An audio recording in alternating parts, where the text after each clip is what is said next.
So, good morning, students. Today, I'll start with democracy in the contemporary world. तो बात करेंगे democracy contemporary world के अंदर किस तरीके से स्प्रेड हुई और इसका क्या मेन मोटिव था. ओके तो ये जो बुक है ये केवल और केवल डेमोक्रेसी के ऊपर फोकस करेगी और इसका जो पहला चैप्टर है वो बताएगा कैसे डेमोक्रेसी जो थी वो प्रोग्रेस हुई है, स्प्रेड हुई इन लास्ट 100 ईयर्स में. ओके अब ये बहुत सारी कंट्रीज़ में आज भी डेमोक्रेसी नहीं फैली हुई है. ओके वहाँ पे डिक्टेटरशिप है. तो हम इन सब चीज़ों के बारे में स्लोली पढ़ेंगे. ओके तो पहले मैं बताऊंगी आपको कि more than half of the independent countries जो हैं वो आज डेमोक्रेसीज से हैं, मतलब वो डेमोक्रेटिक है.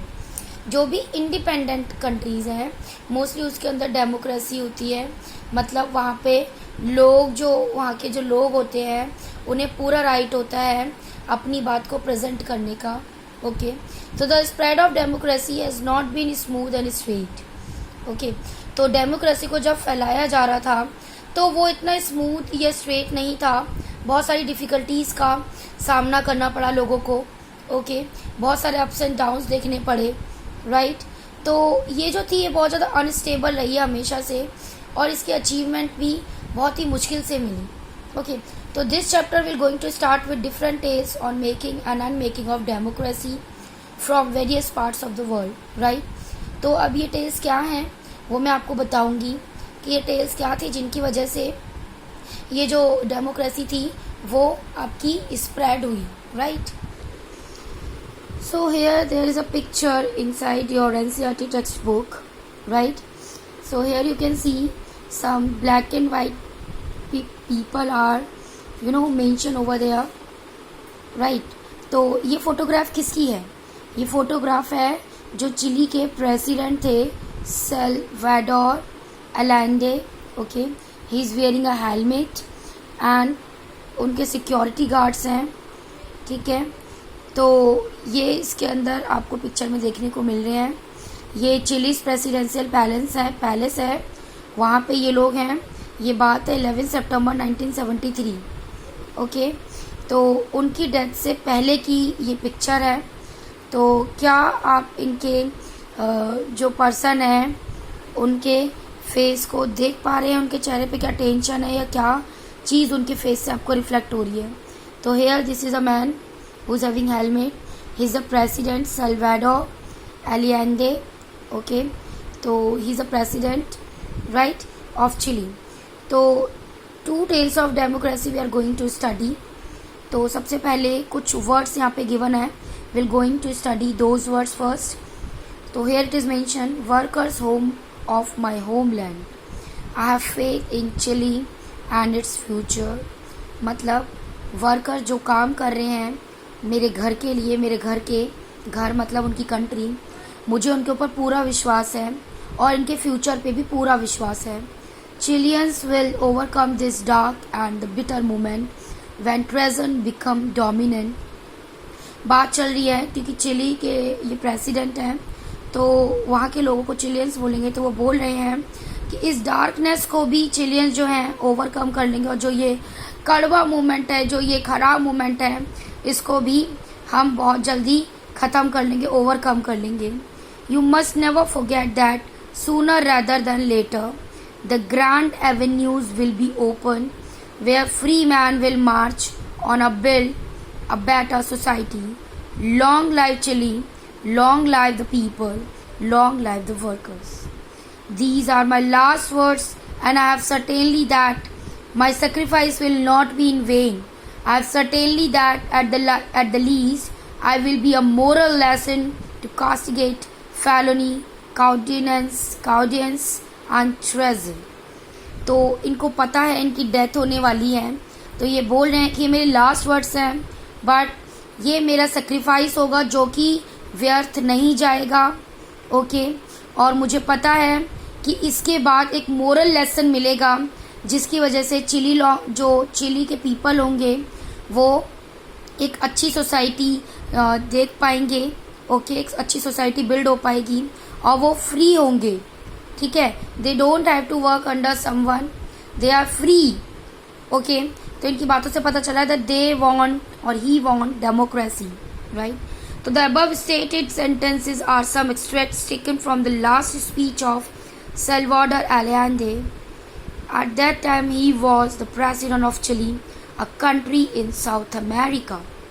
So it means it was the sentence which was extracted from his last speech.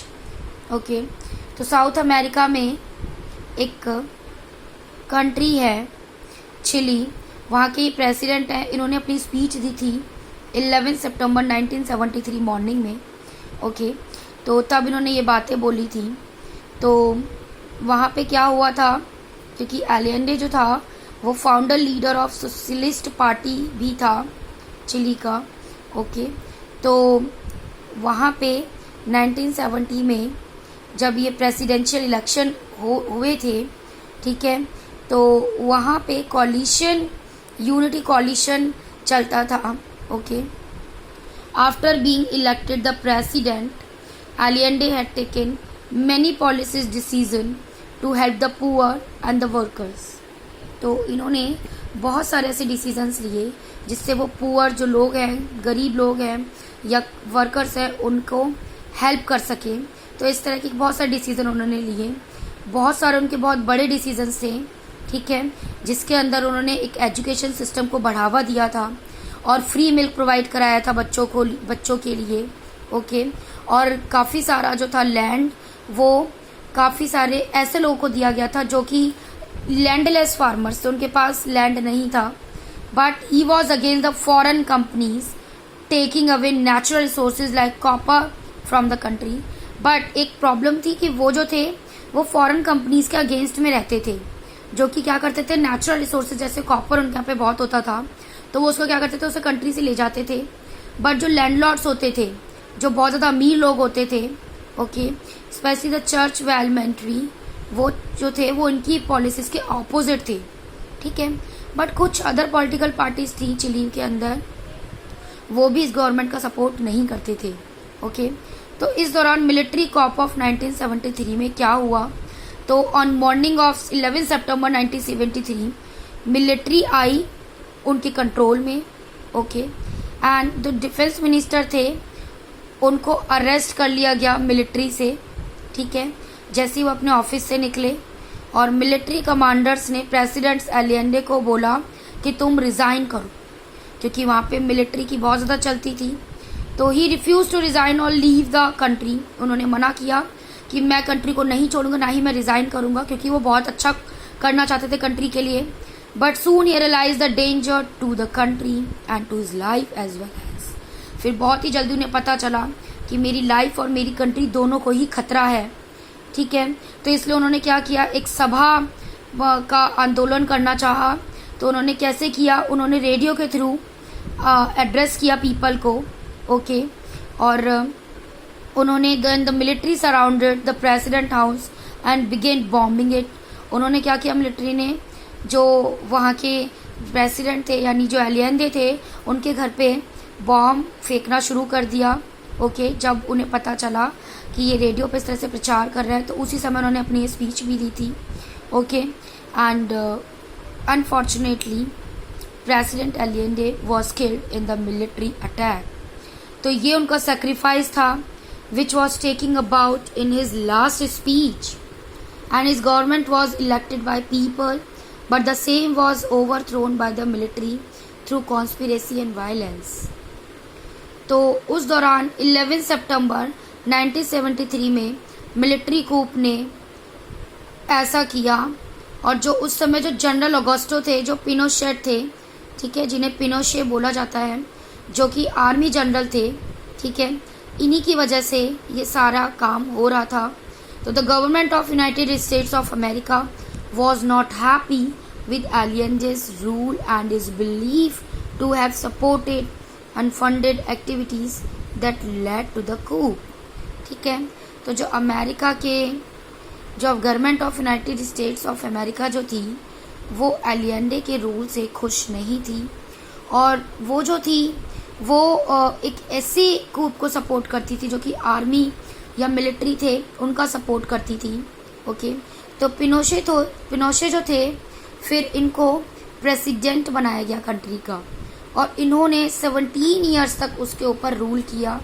Okay, and from a government that was elected by the people, the power came in the hands of military officer. Okay, फिर सारी power जो थी वो military officers के हाथ में आ गई। Okay, and जो वो कर सकते थे वो उन्होंने किया, बट कोई भी उनके काम पे क्वेश्चन करने वाला नहीं था। इस तरीके से मिलिट्री डिक्टेटरशिप वहाँ पर पूरे चिली में छा गई। और पिनोशे गवर्नमेंट वाज ब्रूटल, क्योंकि वो बहुत ज़्यादा ब्रूटल थी, लोगों के साथ अच्छा व्यवहार नहीं करती थी, ये टॉर्चर करती थी लोगों को, और बहुत सारे लोगों को बिना वजह मार देती थी, जो कि एलियंडे को स्पेशली सपोर्ट करती थी। ओके, और स्पेशली उन लोगों को मार देती थी जो कि डेमोक्रेसी को चाहती थी। ओके, तो इस तरीके से यहाँ पे सेशन था, तो पता चल गया होगा डिक्टेटरशिप क्या होता है और democracy. Later on in our next video I going to cover some more interested topics. Okay, so thank you class.